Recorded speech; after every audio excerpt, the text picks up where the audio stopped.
Donc moi, c'est Somar Kachka, je suis enseignant chercheur à l'Université de Nîmes. Je fais mes recherches dans le cadre de l'équipe Chroma. Après un bac S, j'ai fait une licence, ou plutôt une maîtrise en géologie. J'ai été major de promo pendant 4 ans. À la suite de ça, j'ai obtenu une bourse pour faire une thèse de doctorat à l'étranger. Je suis passionné de la nature, les roches. Et après la maîtrise, donc j'ai fait une thèse de doctorat dans le domaine de l'eau. Donc c'était un carrefour assez important, un changement radical de passer de la roche, la nature grand format, les montagnes, etc., au domaine de l'eau.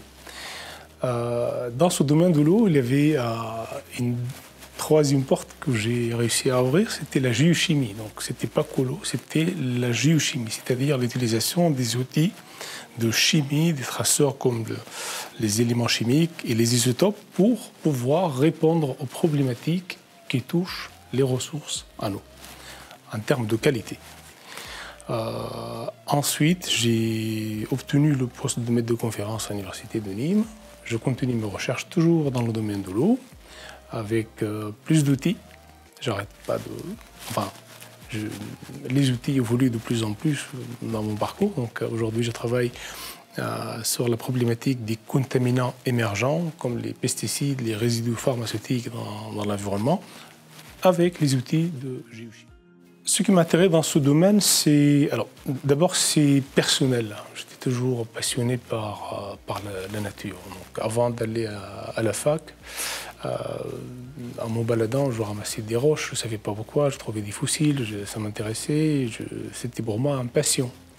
Je suis allé à l'université, j'avais la possibilité de faire un autre parcours, ingénieur par exemple, mais non, je choisis ça parce que j'étais passionné par ce domaine, ce qui a fait que j'ai réussi dans la première étape de mon parcours.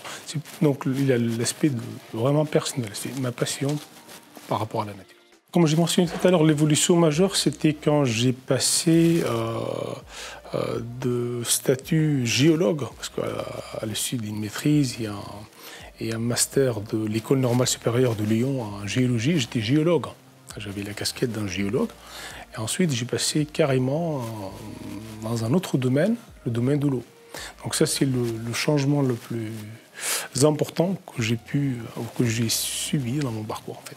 La géologie, c'était par passion. Aujourd'hui, je travaille dans le domaine de l'environnement. Je suis extrêmement sensible à toutes les problématiques qui touchent l'environnement.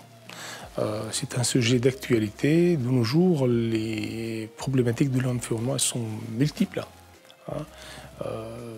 Donc voilà, il y a le côté pratique, pour mieux étudier, mieux caractériser les systèmes, identifier les polluants, proposer potentiellement des solutions.